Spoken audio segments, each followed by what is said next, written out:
Boa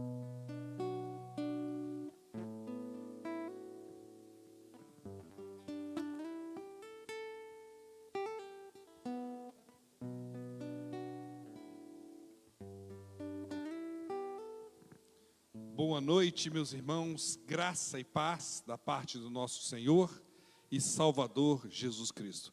Vamos dar início ao nosso culto de adoração ao nosso Deus, e eu convido o irmão a começarmos esse culto em espírito de oração. Nosso irmão Lazinho vai tocar uma música, e eu queria que você estivesse orando, pedindo que Deus fale ao nosso coração esta noite, que o nome dele seja engrandecido, e que cada um de nós, a começar em mim, possamos sair daqui diferentes da forma que entramos, a partir da ação, da graça do nosso Senhor e Salvador Jesus Cristo sobre as nossas vidas. Vamos orar.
Queria convidar os irmãos, os que puderem, se colocarem em pé, e vamos fazer a leitura responsiva de um texto bíblico que é muito conhecido,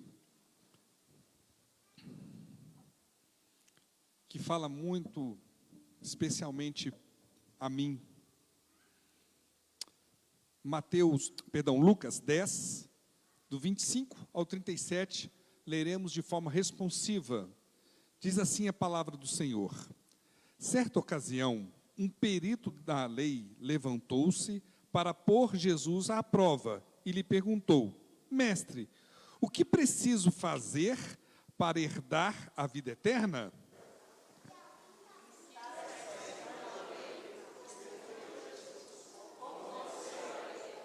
Ele respondeu: ame o Senhor, o seu Deus, de todo o seu coração, de toda a sua alma, de todas as suas forças e de todo o seu entendimento, e o seu próximo como a si mesmo.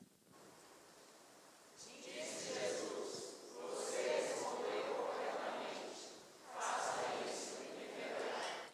Mas ele, querendo justificar-se, perguntou a Jesus: e quem é o meu próximo?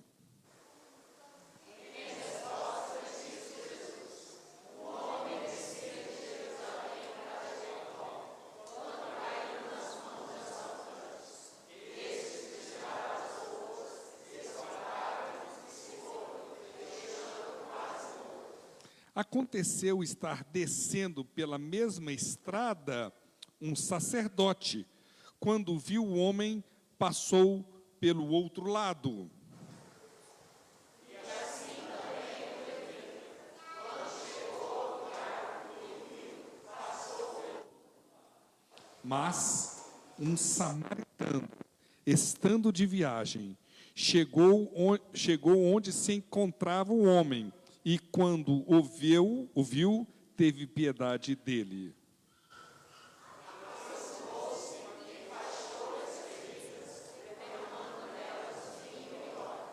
Depois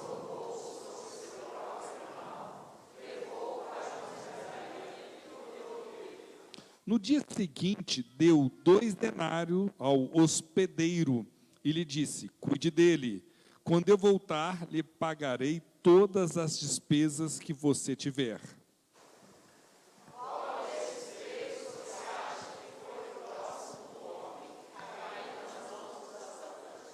Aquele que teve misericórdia dele, respondeu o perito da lei. Jesus lhe disse: vá e faça o mesmo. Querido, quem é seu próximo? Já parou para pensar nisso? Quem é o seu próximo? Quem é aquele que a gente estende a mão? Né? Com quem a gente se parece mais? Com o sacerdote, com o levita ou com o samaritano? Né?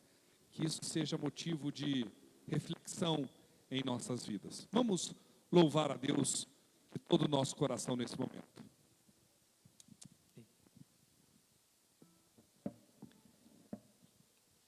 Graça e paz, irmãos. Amém.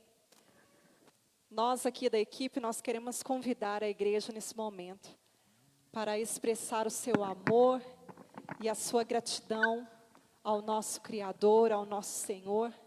E vamos dizer a Deus por que nós estamos aqui, por que nós viemos aqui.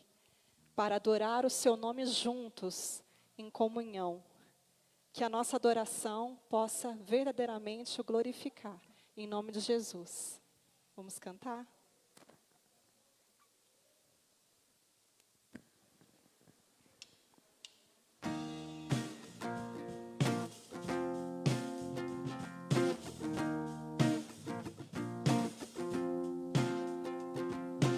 Nada irá tomar o teu lugar em meu coração, em tua presença. Eu sou envolvido pelo amor que tem moldado meu viver, a tua semelhança em tua presença.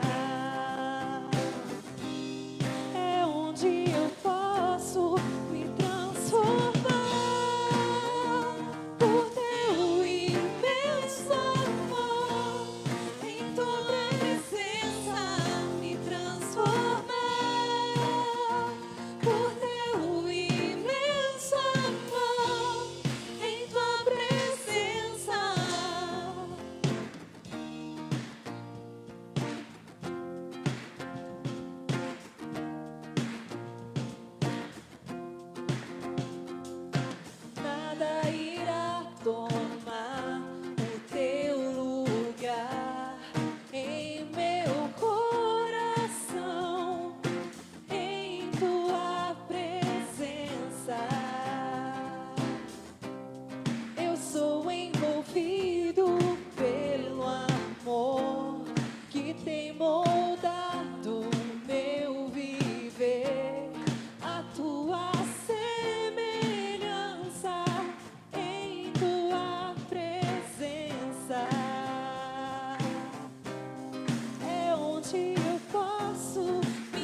nós podemos aplaudir ao Senhor, que Ele é digno de ser louvado.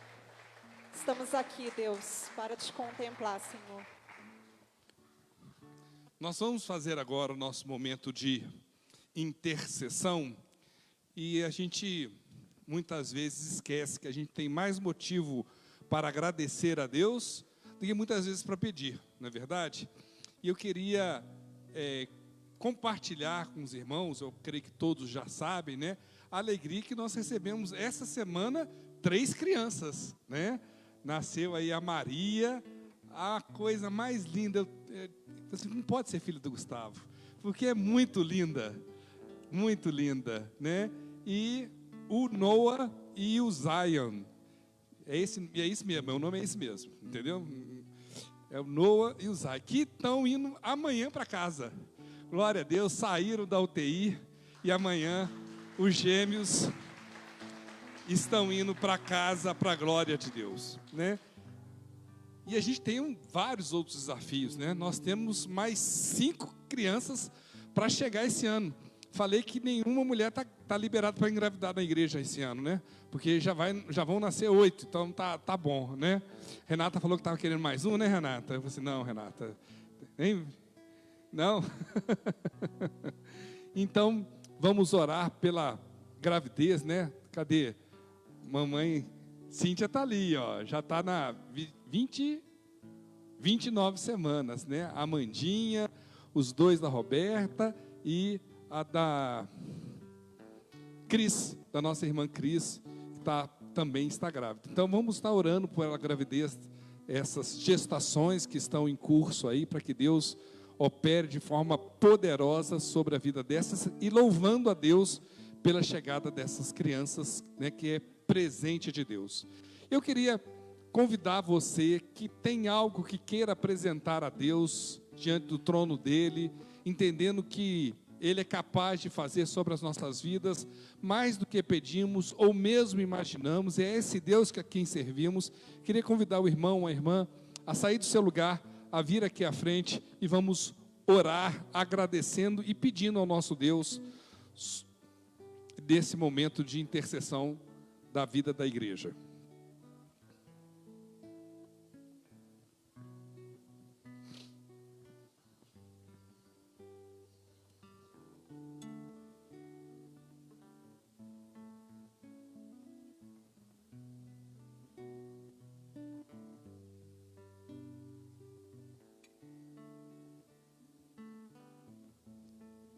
Vamos orar então? Soberano Deus, nós louvamos e bendizemos ao Senhor, agradecemos ao Senhor tudo que o Senhor tem feito sobre as nossas vidas.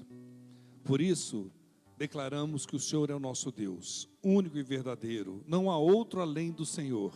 Recebe agora toda a honra, glória e majestade que somente ao Senhor é devido.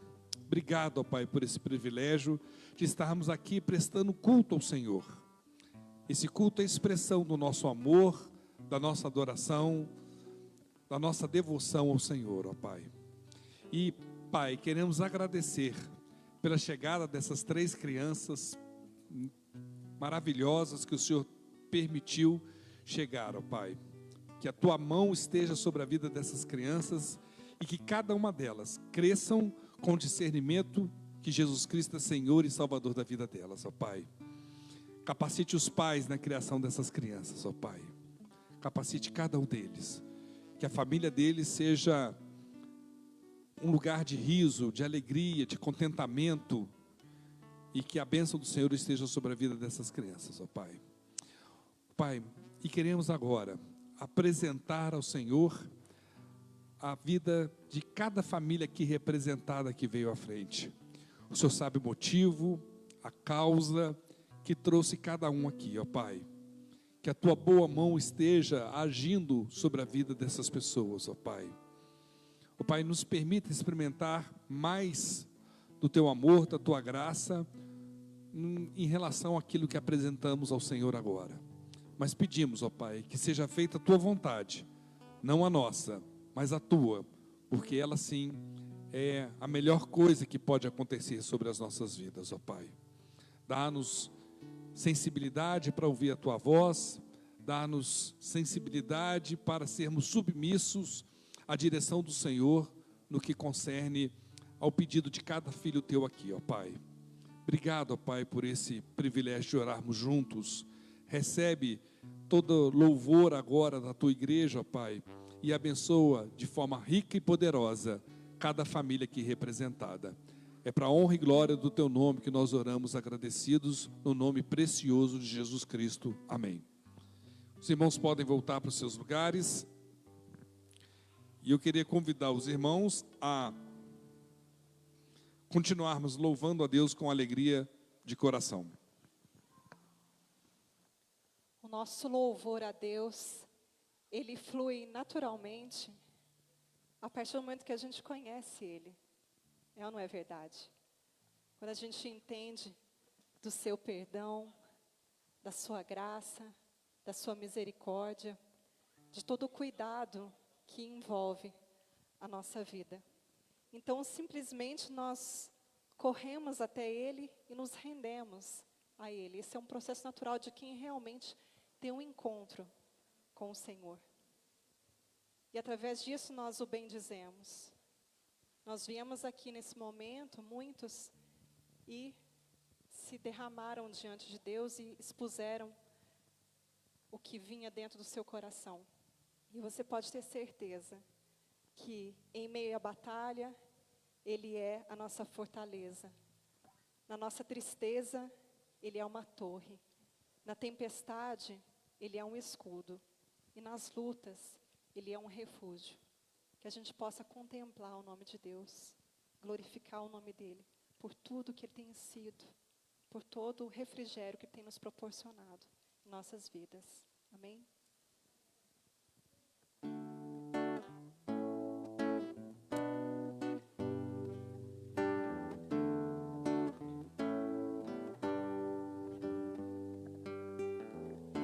Diga para os temerosos, não há nada a temer. Poderoso é o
Quando Deus nos chama, a gente abre os olhos pela ação do Espírito Santo dentro de nós. E a gente começa a discernir, a entender e a olhar para a cruz de uma forma diferente. E entender a soberania de Deus. Ele é absoluto em suas decisões, em suas ações, em suas obras. E a gente, contemplando isso, fazendo dessa maneira, a gente começa a ter um relacionamento correto com Ele. E é um relacionamento que o agrada. Nós podemos glorificar a Deus pela sua autoridade, pela sua vontade e pelo seu poder. E esse sacrifício que foi derramado, apesar de não sermos merecedores, a graça dele nos alcançou. E é por isso que estamos aqui hoje, felizes, alegres e salvos.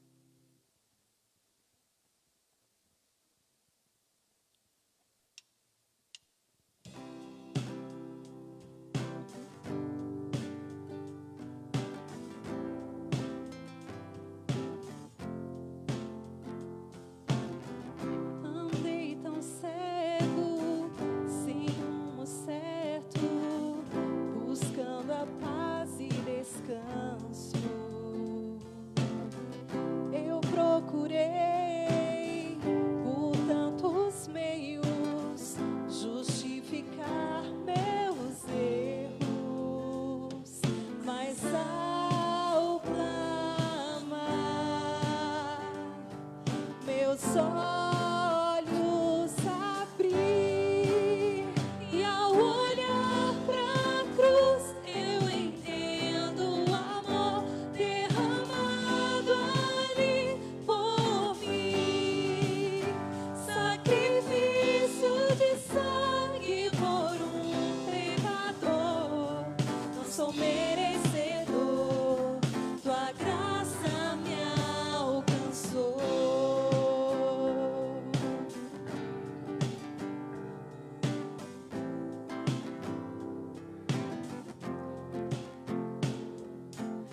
E ao ver tua glória naquele dia, me alegrarei em gratidão.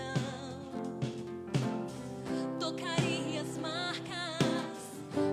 de vitória. Vencido é o pecado. Perante ti me prostrarei. Ao olhar pra cruz eu entendo o amor derramado ali por mim. Sacrifício de sangue por um pecador. Não sou merecedor. E ao olhar pra cruz eu entendo o amor derramado ali por mim. Sacrifício de sangue por um pecador. Não sou merecedor. Não sou merecedor, tua graça me alcançou.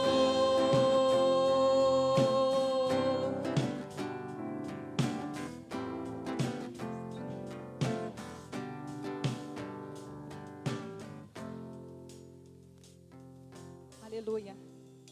Ele nos alcançou. E eu tenho certeza que por causa disso, todos nós aqui queremos uma coisa, que é estarmos mais perto dele. Independente de qualquer circunstância, eu acredito que tudo isso é para nos fazer aproximar dele. E com isso a gente encontra paz, descanso, nos alegramos na sua presença, que é manifestada sobre nós. Nós somos amados por Deus. E esse amor nos liberta. Nesse momento em especial, nós podemos fazer aquilo que faz parte da vida de um cristão, celebrando a generosidade do Senhor em nossa vida, ofertando e dizimando.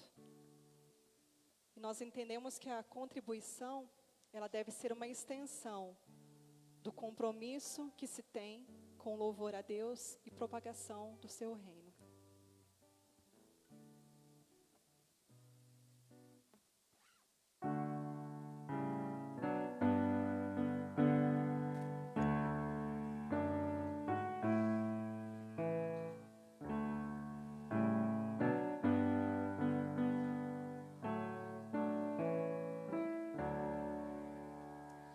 Mais perto quero estar, meu Deus, de ti,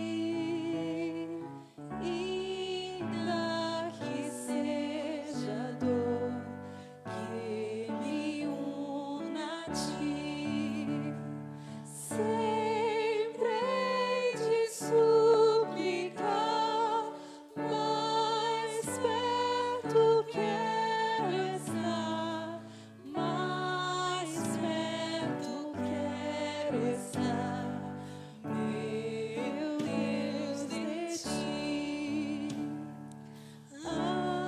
Andando triste aqui na solidão, paz e descanso a mim teus braços dão. Sempre hei de suplicar, mais perto quero estar, mais perto quero estar, meu Deus, de ti. Minha alma cantará a ti, Senhor, cheia de gratidão por teu amor. Sempre hei de suplicar, mais perto quero estar, mais perto quero estar, meu Deus, de ti. E quando a morte enfim me vier chamar, com serafins nos céus irei morar. Então me alegrarei perto de ti, meu Rei, perto de ti, meu Rei, meu Deus, de ti, perto de ti, meu Rei, meu Deus, de ti.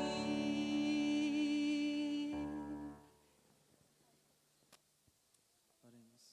Amado Jesus, nós te agradecemos, meu Pai, pelo privilégio de estarmos aqui levantando as nossas mãos, entregando nossas ofertas ao Senhor. Nós te agradecemos porque o Senhor está conosco em todo o tempo, meu Pai, e a tua bondade se renova a cada manhã sobre as nossas vidas. Nós queremos te pedir, meu Deus, que seja com a vida de cada um, meu Pai. Abençoa a vida financeira das famílias dessa igreja. É a oração que fazemos no nome santo de Jesus. Amém.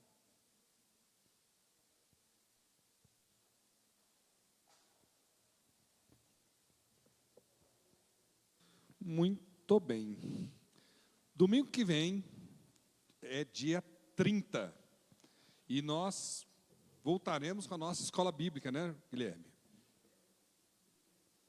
Nós vamos começar uma sequência de estudo das cartas de Efésios, Filipenses e Filemon. Eu tenho certeza que vai ser uma bênção na sua vida. E eu queria desafiar você a estar aqui.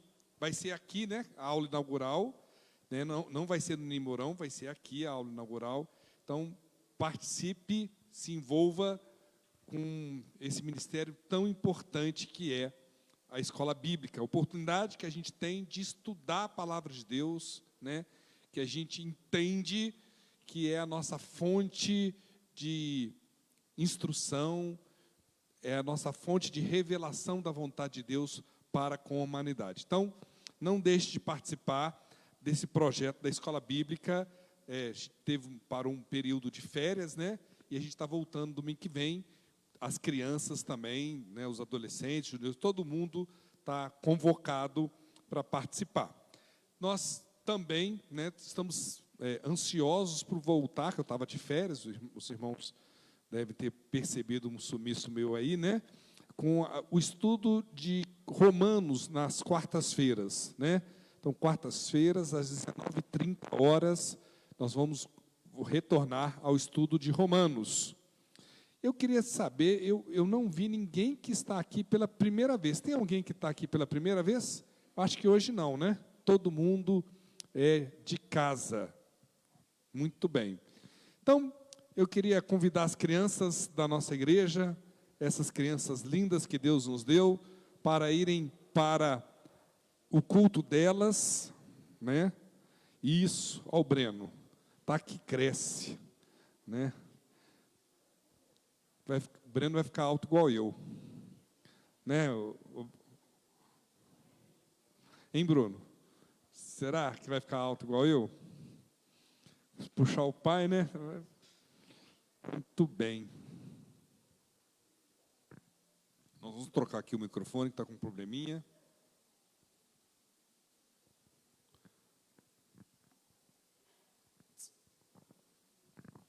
Muito bem. Queridos, hoje nós vamos começar uma sequência de meditação da Palavra de Deus sobre o livro profético, né, que está dentro dos livros proféticos de Jonas. E eu acho o livro de Jonas uma história fantástica, né?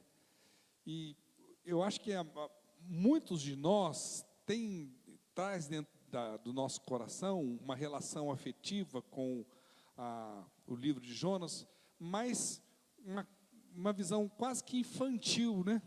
Porque eu acho que não tem uma criança que não conheça a história do homem que foi engolido por um grande peixe. E muita gente acha que o livro de Jonas se restringe a essa visão, e não é.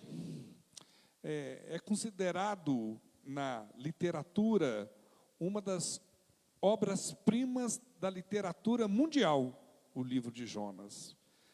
Estudiosos não cristãos se debruçam, inclusive, sobre a riqueza literária deste livro. E assim, a gente vai transcender essa questão só da visão de um homem que foi engolido por um peixe. Eu queria pensar com os irmãos sobre a visão de Jonas, que o livro de Jonas nos dá, que nosso Deus é um Deus misericordioso e, ao mesmo tempo que Ele é misericordioso, Ele é soberano. O livro de Jonas fala sobre isso. Fala sobre um Deus que ama e quer salvar a humanidade. Fala sobre a importância de sermos obedientes. Fala sobre a importância de pregarmos a todos, inclusive daquele que a gente não gosta. Eu comecei o culto lendo a parábola do bom samaritano. Aquela parábola de Jesus tem um valor de simbologia muito grande. Porque se você perguntar para um judeu quem é o seu próximo, talvez seja uma das perguntas mais difíceis que ele possa responder. Tem tanta regra que não é qualquer um que pode ser considerado seu próximo. E o livro de Jonas mostra que o próximo é aquele que Deus põe para que a gente possa alcançar com a mensagem do Evangelho. O livro de Jonas é riquíssimo. O livro de Jonas mostra como Deus age na história para alcançar a humanidade, né? Paulo fala, Deus age em todas as coisas em prol daqueles que o amam. E é isso mesmo, Deus age na história em prol da humanidade para levar o seu amor, para levar a mensagem de restauração à humanidade. Então, é isso que a gente vai querer tratar com os irmãos, dar essa visão mais detalhada do livro de Jonas. A gente, na realidade, não sabe quem é o autor de Jonas. O livro não nos revela. Existe um consenso entre muitos estudiosos que seja o próprio Jonas. Algumas pessoas duvidam, e eu não vou entrar nessa seara, mas assim, a tradição cristã atribui ao próprio Jonas, apesar da gente não poder afirmar com certeza que tenha sido ele. Ele foi escrito, para a gente situar, né? Eu falo assim, qual que é a chave de ouro para a gente entender um texto bíblico, né? É ler o texto dentro do seu contexto, né? A gente quer aqui fazer um exercício introdutório com os irmãos, para que a gente possa entender o porquê que ele escreveu esse livro, qual era a intenção dele, qual que era o público, qual que era a situação da história, do contexto, para que a gente possa entender então. Muito bem, Jonas viveu provavelmente no 8º século antes de Cristo, bastante tempo atrás, durante o reinado de Jeroboão II, né? Jeroboão II foi o 13º rei sobre Israel, Reino do Norte. E Jeroboão, então a gente vai ler o texto aqui daqui a pouquinho, os irmãos vão ver, e por que a gente tem essa datação. A gente sabe que Jeroboão II reinou entre 782 a 753 a.C. Muito bem, a gente sabe que Deus mandou Jonas ir para a cidade, qual que é a cidade? Nínive, né? E que cidade é essa de Nínive? Você já parou para pensar? De qual império a cidade de Nínive pertencia? Você sabe? Dos assírios, isso mesmo. E, inclusive, ela foi, durante alguns anos, a capital do Império Assírio. E quem que é esse povo assírio, meus irmãos? O povo assírio foi uma civilização que, durante centenas e centenas de anos, foi o império mais poderoso, violento, que passou pela história da humanidade. E eles eram o povo que se opunha ferozmente ao povo de Israel. Tanto é, meus irmãos, que no ano de 722, o que aconteceu? No ano de 722 a.C., os assírios invadiram o Reino do Norte e acabou a história do Reino do Norte. Aquelas pessoas, muitas foram mortas e outras foram deportadas, espalhadas pelo mundo, e houve então uma miscigenação. O Império Assírio trouxe a população dele para ocupar aquela terra, e ali surgiu então o que é chamado do povo samaritano, né? Você lembra, a gente leu a parábola do bom samaritano, a história da mulher samaritana que conversou com Jesus no poço, é fruto desse momento histórico em que o Reino do Norte, lembrando que o povo de Israel era uma confederação de 12 tribos, depois da morte de Salomão, dividiu em duas grandes nações, né? O Reino do Norte com 10 tribos e o Reino do Sul com 2 tribos. O Reino do Norte, que é Israel, que ficou com o nome de Israel, ela foi então invadida pelos assírios em 722 a.C. E ali encerra-se, então, a história do reino de Israel. E é desse contexto que a gente tem que ter para podermos entender o livro de Jonas. Então, eu queria convidar o irmão, a irmã, para lermos os 2 primeiros versículos do capítulo 1 de Jonas. Está já projetado. A palavra do Senhor veio a Jonas, filho de Amitai, com esta ordem: vá depressa à grande cidade de Nínive e pregue contra ela, porque a sua maldade subiu até a minha presença. Queridos, a gente tem que entender que Jonas era um profeta que desfrutava de um grande prestígio entre o povo de Israel. Ele era um profeta que as pessoas ouviam o que ele tinha a dizer. Porque você vai ver lá em 2 Reis, capítulo 14, verso 23, leia comigo para você ver o porquê.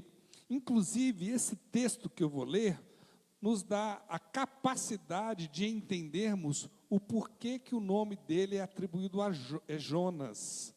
Jonas, a tradução é pomba, que traz a figura da paz, né? Amitai, o nome do pai dele, é fiel, verdadeiro. Então, filho do fiel, verdadeiro, que representa a paz. Tal era a fama. Diferentemente dos dias de hoje, onde a criança nasce e a gente atribui o nome e fica com esse nome até o final da vida, né?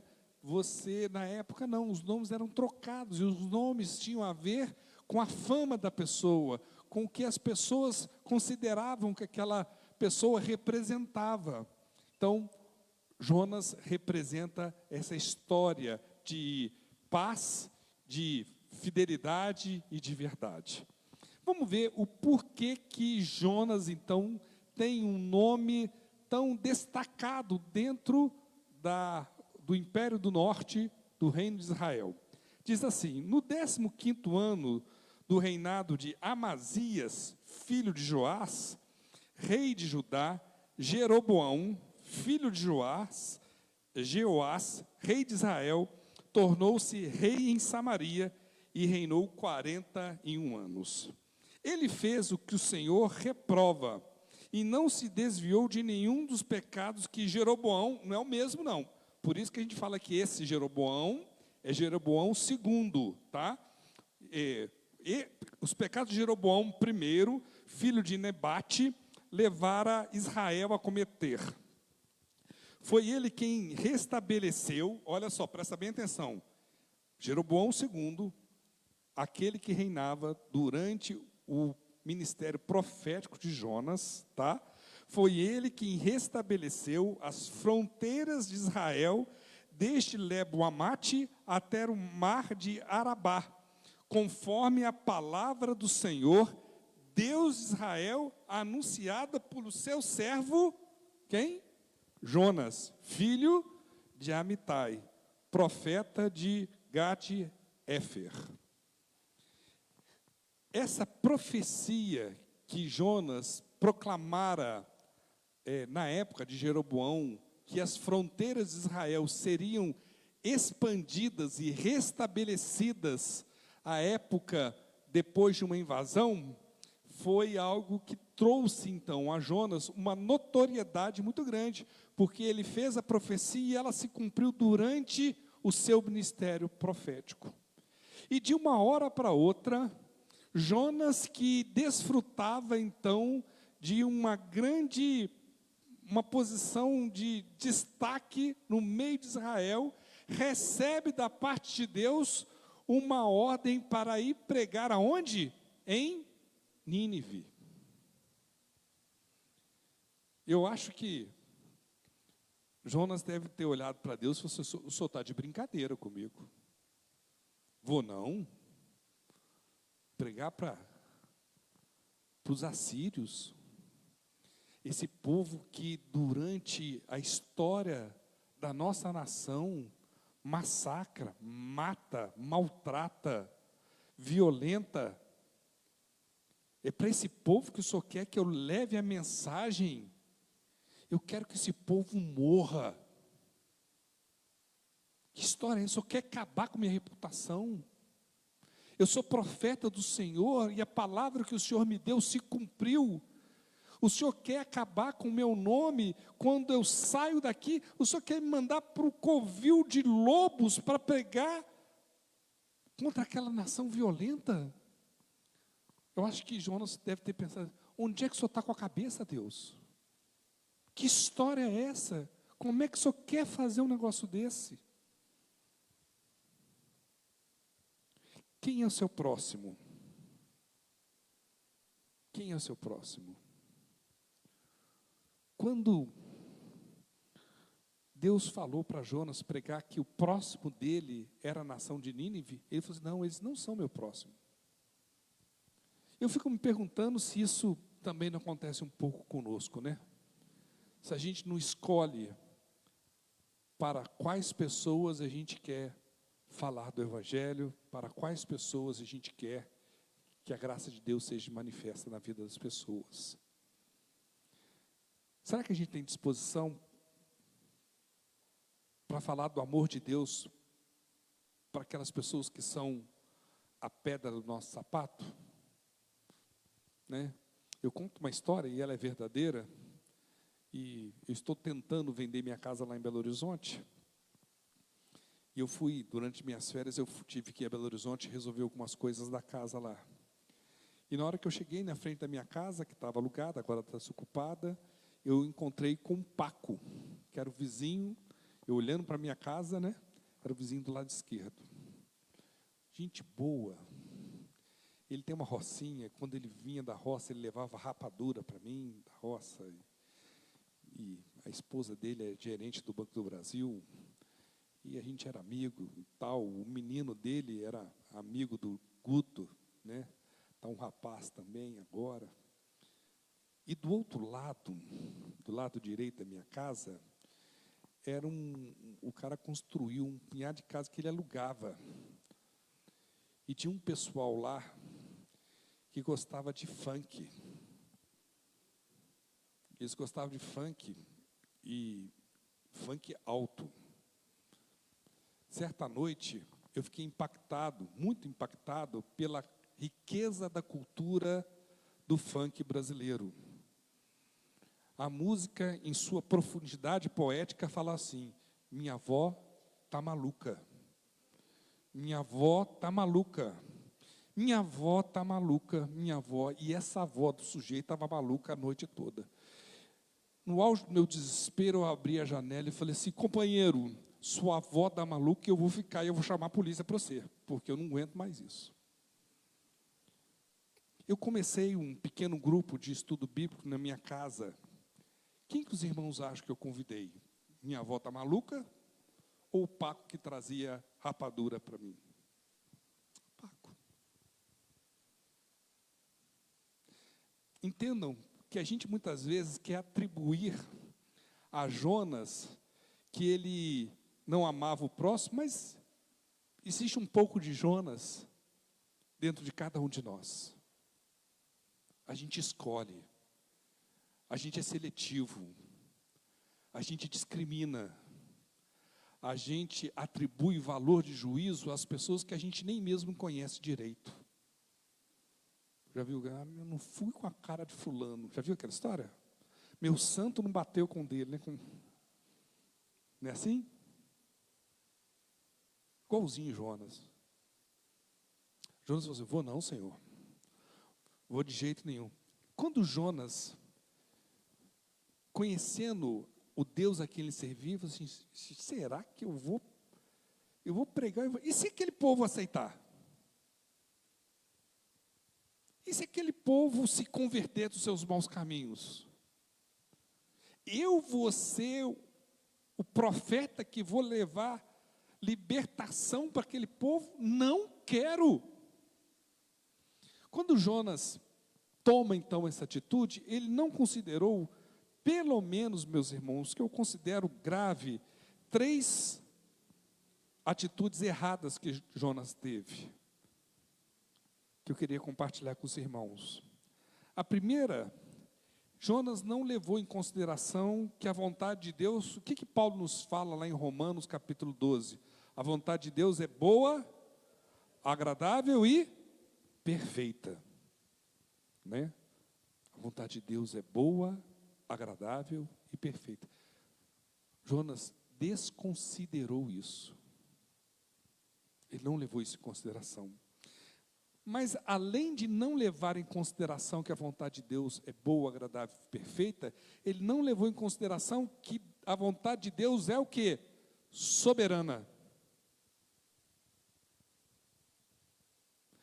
Vejam o que o salmista nos fala sobre isso no Salmo 33, verso 8 a 11. Toda a terra tema o Senhor. Tremam diante dele todos os habitantes do mundo, pois ele falou e tudo se fez, ele ordenou e tudo surgiu. O Senhor desfaz os planos das nações e frustra os propósitos dos povos, mas os planos do Senhor, o que diz o texto, meus irmãos? Permanecem para sempre. Os propósitos do seu coração por todas as gerações. Queridos, Jonas não considerou em seu coração que a vontade de Deus é perfeita e que ele é soberano. Além disso, Jonas considerou consigo o que eu e você fazemos muito, que a gente pode ou não cumprir a vontade de Deus. Não é assim que a gente pensa muitas vezes, meus irmãos? É como se Deus nos desse a opção de fazer ou não fazer a vontade de Deus, de pegar ou largar. Meus irmãos, é impossível resistirmos, desobedecermos à vontade de Deus e não ter consequência sobre as nossas vidas. Você pode até não querer obedecer à vontade de Deus, que é boa, agradável e perfeita, não obedecer à soberana vontade de Deus sobre as nossas vidas, mas saiba que há consequência. Jesus falou isso. Lá em Lucas capítulo 6, verso 46, diz o seguinte: por que vocês me chamam Senhor, Senhor, e não fazem o que eu digo? Ué, que história é essa? Vocês me chamam de Senhor, mas não fazem o que eu mando. Eu lhe mostrarei a que se compara aquele que vem a mim, ouve minhas palavras e as pratica. É como um homem que, ao construir uma casa, cavou o fundo, colocou os alicerces na rocha. Quando veio a inundação, a torrente deu contra aquela casa, mas não a conseguiu abalar, porque estava bem construída. Mas aquele que ouve minhas palavras e não as pratica, é como um homem que construiu uma casa sobre o chão sem alicerces. No momento em que a torrente deu contra aquela casa, ela caiu, e a sua destruição foi completa. Queridos, não tem jeito. Eu queria que você guardasse isso no seu coração. A vontade de Deus é boa, perfeita e agradável. A vontade de Deus deve ser soberana sobre as nossas vidas. E, caso queiramos, de forma persistente, desobedecer à vontade de Deus, há consequência sobre as nossas vidas. Há consequências tanto quando nós obedecemos, há consequências também quando nós desobedecemos. Jonas não considerou nada disso em seu coração. Em seu desespero, quando viu que ele servia a um Deus que era misericordioso, e ele pensou consigo que se fosse pregar lá, haveria a possibilidade daquele povo se converter dos seus maus caminhos, ele preferiu o caminho de fugir de Deus. O versículo 3 do capítulo 1 que nós estamos lendo diz o seguinte: mas Jonas fugiu da presença do Senhor, dirigiu-se para Tarsis, desceu à cidade de Jope, onde encontrou um navio que se destinava àquele porto. Depois de pagar a passagem, embarcou para Tarsis para fazer o que, meus irmãos? Fugir do Senhor. A gente não sabe exatamente a localização dessa cidade de Tarsis, ela se perdeu. Existe um consenso, né, que era uma cidade que não existe mais, com uma grafia parecida com Tarsis em outras línguas, no sul da Espanha, que era como se a gente tivesse assim no extremo, no limite da terra civilizada da época, onde se havia vida. É como se Jonas estivesse indo para o lugar mais distante que pudesse existir na face da terra. Queridos, é incrível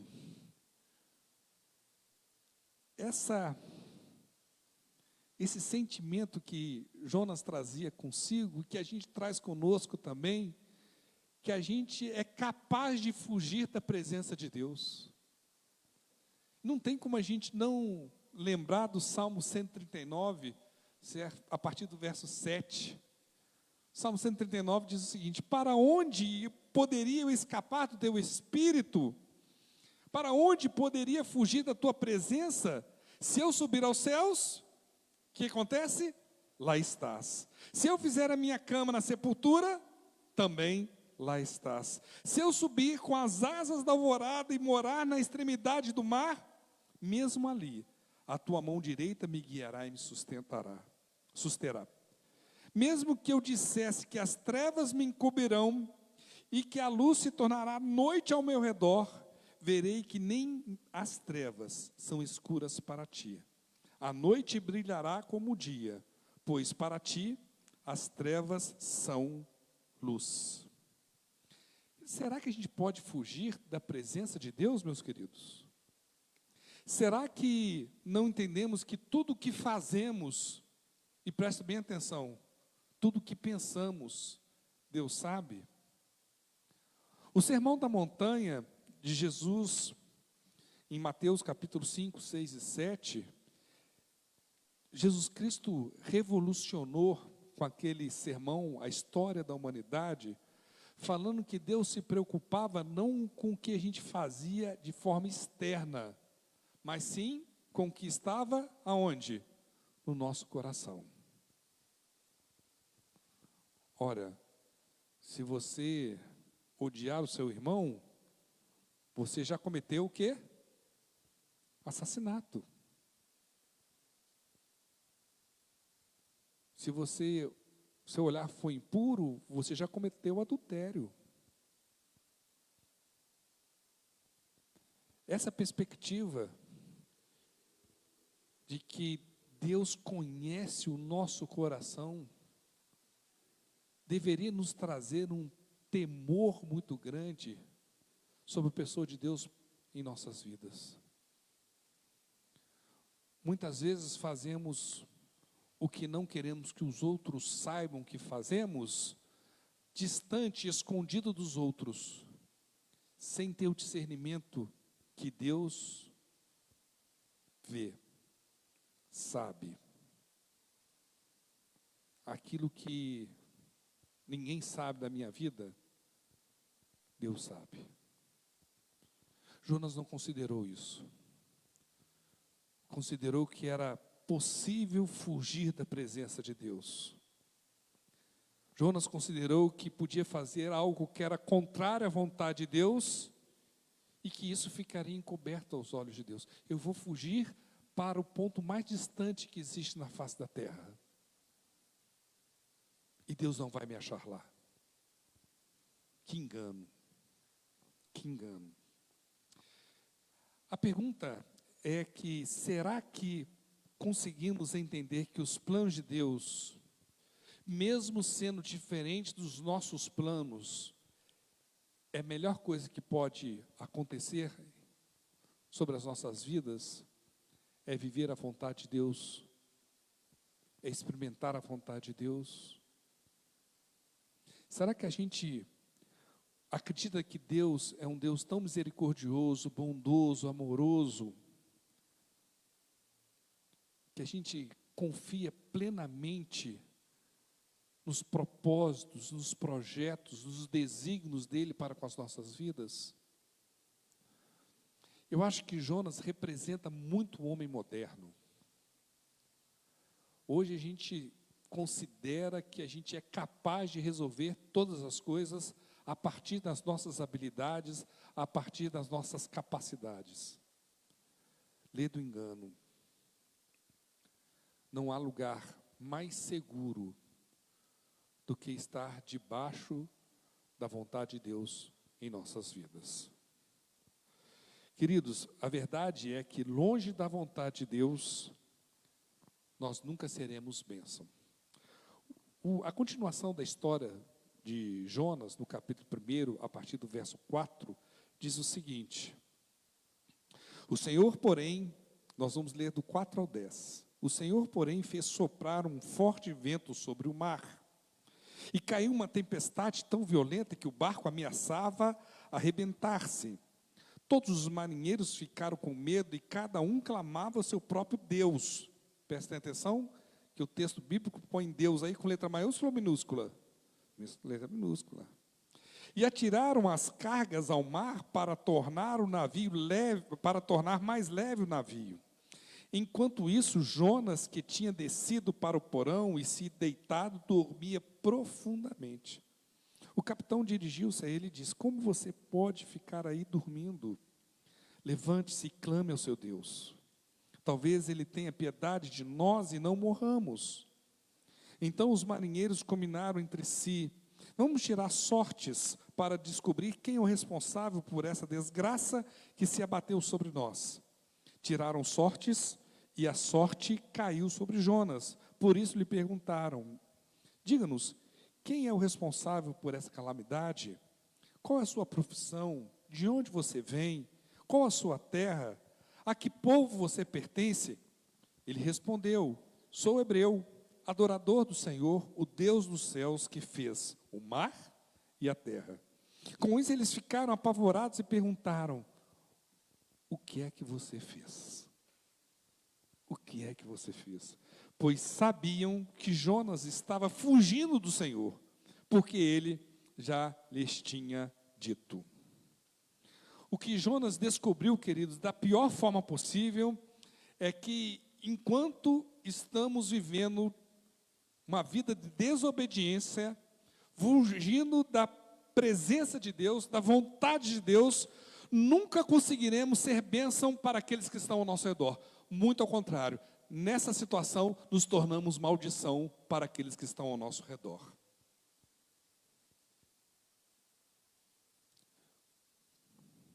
Isso se expressa em todas as áreas de nossa vida. Quando nós estamos vivendo longe da vontade de Deus,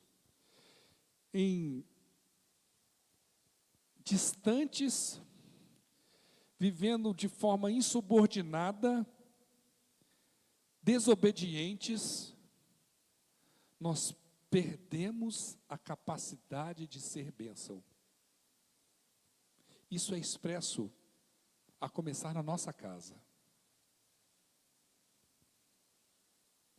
Nossa casa deixa de ser um lar para se tornar um campo de batalha. Porque as pessoas que estão no que deveria ser um lar começam a se degladiar, porque essas pessoas não entendem a soberana vontade de Deus para a vida delas. Não entendem. Queridos, Deus nos chamou para sermos bênção. Lá atrás, quando Deus chamou Abraão para sair da tua terra, Deus falou o seguinte: Abraão, você vai ser, a partir de você, todas as nações da terra serão o quê? Serão abençoadas. O texto diz assim: por meio de você, todos os povos da terra serão abençoados. Nos diz o livro de Gênesis. Deus nos chama também para sermos bênção. Bênção onde estivermos. Você tem que ser expressão da bênção de Deus onde você estiver. Mas isso só é possível quando você estiver vivendo debaixo da vontade de Deus. Em obediência, em submissão à soberana vontade de Deus. Senão, nunca seremos sal da terra, nem luz do mundo. Nunca seremos. Seremos justamente o contrário que Jesus falou, que o sal, quando se torna insípido, para que ele serve? Para ser jogado fora. E ninguém põe uma luz debaixo de uma vasilha que não ilumina absolutamente nada.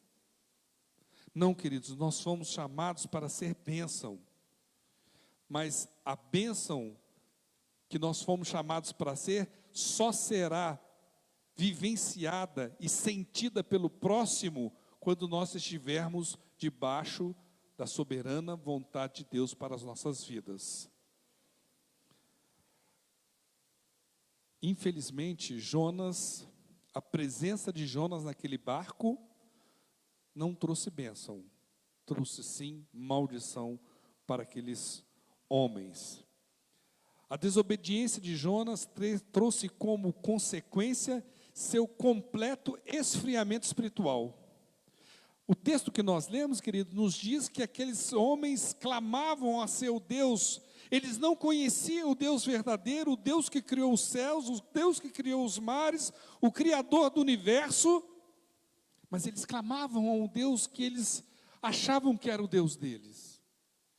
Enquanto isso, Jonas, que vivia um profundo esfriamento espiritual, dormia.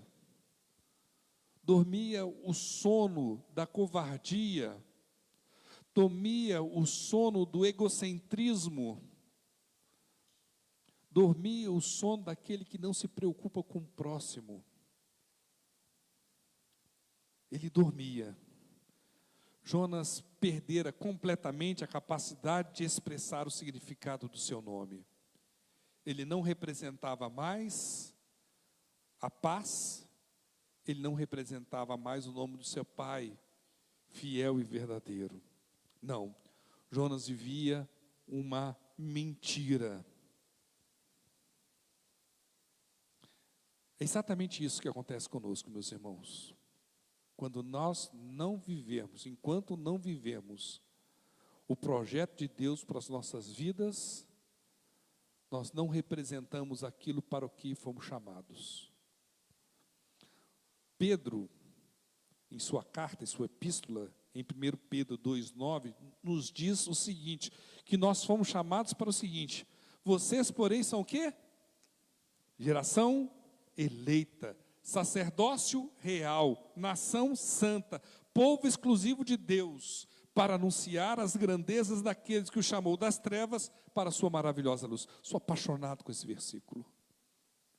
Mas se nós não vivemos debaixo da vontade de Deus, se nós vivemos uma vida de desobediência, esse texto não retrata verdade para as nossas vidas. Nós não seremos vistos como geração eleita, sacerdócio real, nação santa, povo exclusivo de Deus. Não.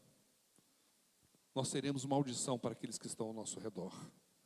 Poucas coisas podem ser tão ruins para a vida de uma pessoa do que ela ser instrumento de maldição na vida do outro ao invés de bênção. E foi exatamente isso que aconteceu com Jonas por causa da sua desobediência. Terminando então o capítulo 1, nessa reflexão de hoje, versículo 11, a partir do verso 11. Visto que o mar estava cada vez mais agitado, eles lhe perguntaram: O que devemos fazer com você para que o mar se acalme? Ele respondeu: pegue-me e jogue-me ao mar, e ele se acalmará. Pois eu sei que é por minha causa que esta violenta tempestade caiu sobre vocês. Ao invés disso, os homens se esforçaram ao máximo para remar de volta à terra, mas não conseguiram, porque o mar tinha ficado ainda mais violento. Então eles clamaram ao Senhor: Senhor, nós suplicamos, não nos deixe morrer por tirarmos a vida deste homem. Não caia sobre nós a culpa de matar um inocente, porque tu, ó Senhor, fizeste o que desejavas. Então pegaram Jonas e o lançaram ao mar enfurecido, e este se aquietou. Ao verem isso, os homens adoraram o Senhor com temor, oferecendo-lhe sacrifício e fazendo-lhes votos. Então o Senhor fez com que um grande peixe engolisse Jonas, e ele ficou dentro do peixe 3 dias e 3 noites. Queridos, uma leitura superficial desse texto pode nos dar a errada impressão que Jonas, naquele momento, resolveu se tornar um mártir, um herói. Não acho.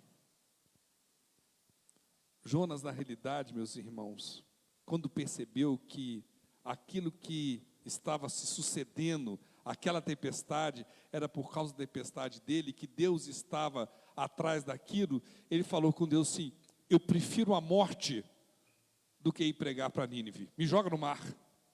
Eu prefiro a morte do que ser obediente. Algum tempo atrás, eu conversei com uma pessoa que eu tenho muito apreço.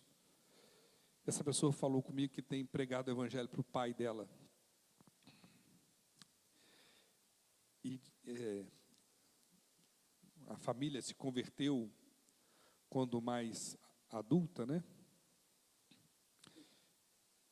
E aí ele foi pregar para o pai dele, e o pai dele falou assim: meu filho, eu entendo tudo que você fala é verdade, mas eu amo mais o meu pecado do que a Deus. Quando eu ouvi essa frase, teve um impacto como um soco na minha cara. A pessoa ter o discernimento do que aquilo que está sendo dito é verdadeiro, mas ela declara que ama mais o pecado do que a Deus. Eu acho que mais ou menos essa situação que Jonas vivia. Jonas falou, que Jonas, meus queridos, quando ele descobriu que aquela tempestade, ele teve o discernimento que aquela tempestade provinha de Deus, ele podia simplesmente dobrar o seu joelho dentro do barco, pedir perdão e pedir que Deus desse uma oportunidade para ser bênção na vida daquelas pessoas e na vida de Nínive. Não. Ele falou assim: me joga no mar, vamos resolver esse problema, mas para Nínive eu não vou. Querido, quantas vezes nós teimamos, repetimos aquilo que ofende a Deus, e como a história de Jonas, eu prefiro morrer do que largar aquilo que desagrada a Deus. Eu prefiro o meu pecado do que Deus. Queridos, essa história de Jonas, e nós vamos deixar a parte do peixe para a semana que vem, nos mostra o seguinte: Jonas não entendeu o que Jó aprendeu no final da caminhada dele. Lá em Jó 42, verso 1 e 2, diz o seguinte: então Jó respondeu ao Senhor: sei que podes fazer, o que, queridos? Todas as coisas. Nenhum dos teus planos pode ser frustrado. Jonas não sabia disso. Semana que vem a gente vai ver que ele vai aprender de uma forma difícil, que Deus pode fazer todas as coisas. Nenhum dos seus planos pode ser frustrado. Queridos, quando nós vivemos em desacordo com a vontade de Deus, Deus nos disciplina. E a disciplina do Senhor é algo que tem um objetivo. Qual que é o objetivo da disciplina de Deus? De nos fazer ficar irados? De simplesmente ter prazer em nos disciplinar? Esse é o objetivo de Deus? Não. Da mesma forma que Ele disciplinou Jonas, Ele também nos disciplina com a intenção, com um projeto de nos dar uma nova oportunidade de trilharmos novos caminhos. Lá em Hebreus capítulo 12, versos 5 a 7, diz o seguinte: vocês se esqueceram da palavra de ânimo que eu lhes dirigi como a filhos. Meu filho, não despreze a disciplina do Senhor, nem se magoe com a sua repreensão, pois o Senhor disciplina a quem? A quem ama, e castiga todos aqueles a quem aceita como meus irmãos? Como filho. Suporta as dificuldades, recebendo-as como disciplina. Deus os trata como filhos, pois qual filho não é disciplinado por seu pai? É isso aí, queridos. Jonas recebeu a disciplina do Senhor, entendeu de uma forma milagrosa, sobrenatural, que os planos de Deus não podem ser frustrados, que Deus é soberano. Querido, que a vida de Jonas, nesse capítulo 1, nos faça refletir em 5 aspectos. Primeiro, a vontade de Deus deve ser soberana em nossas vidas. Segundo, não podemos escolher não fazer a vontade de Deus sem esperar que haja consequências sobre as nossas vidas. Terceiro, não podemos fugir da presença de Deus. Quarto, devemos amar o perdido, seja ele quem for, até mesmo quem gosta de funk. Devemos ser bênção e não maldição para aqueles que estão ao nosso redor. Que a vida de Jonas nos faça refletir sobre esses valores e que possamos escolher sermos obedientes à soberana vontade de Deus sobre as nossas vidas. Amém? Semana que vem, então, nós vamos continuar a história de Jonas no capítulo 2. Quando vem assim, tem cantina.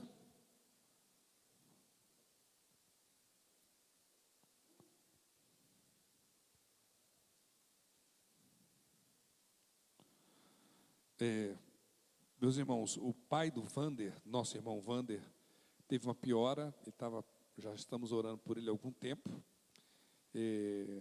Está fazendo hemodiálise, os rins paralisaram. Eu gostaria de pedir que os irmãos, indo para suas casas hoje, antes de dormir, clame a Deus pela vida do seu Laerte, pai do nosso irmão Vander. Tá ok? Tem a Fernanda. Quem que é a Fernanda, que está aqui pela primeira vez? Já esteve lá comigo, né? Isso, seja bem-vinda, viu? Deus te abençoe. Muito bem. Muito bem. Vamos orar. Tem cantina, viu, meus irmãos? Não deixe de participar da cantina, não. Queria compartilhar com os irmãos também, que os irmãos estejam orando pelo meu pai. O pai está chegando numa fase da vida muito difícil, né? Vai completar agora 85 anos e está muito difícil mesmo. E eu queria que os irmãos estivessem orando pela vida do meu pai também. Vamos nos colocar em pé?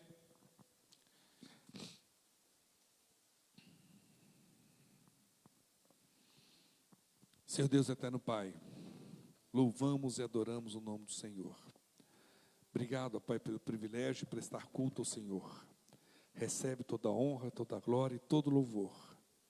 Esse culto é a expressão do nosso amor e da nossa adoração. Ó Pai, nos faz diferente de Jonas. Faz da gente um povo que ame o próximo, independentemente de quem seja. Faz da gente, ó Pai, um povo que é obediente à vontade do Senhor. Não nos permita, ó Pai, nunca fugir da presença do Senhor. Muito pelo contrário, ó Pai. Que a gente busque ardentemente a presença do Senhor sobre as nossas vidas. Realiza a tua vontade soberana em nossas vidas, ó Pai. Nos dá a dimensão do quanto é um privilégio, ó Pai, viver e experimentar a vontade do Senhor sobre as nossas vidas, ó Pai. Obrigado, ó Pai. Abençoe as nossas vidas, abençoe essa semana que vamos atravessar agora, ó Pai. Obrigado. E agora, que o amor de Deus, a graça do nosso Senhor e Salvador Jesus Cristo, a comunhão e consolações do Espírito Santo estejam sobre a vida de cada família aqui representada. Pai, a gente vai estar aqui até o dia que o Senhor nos buscar. É no nome precioso de Jesus que oramos agradecidos. Amém. Deus abençoe a vida dos irmãos.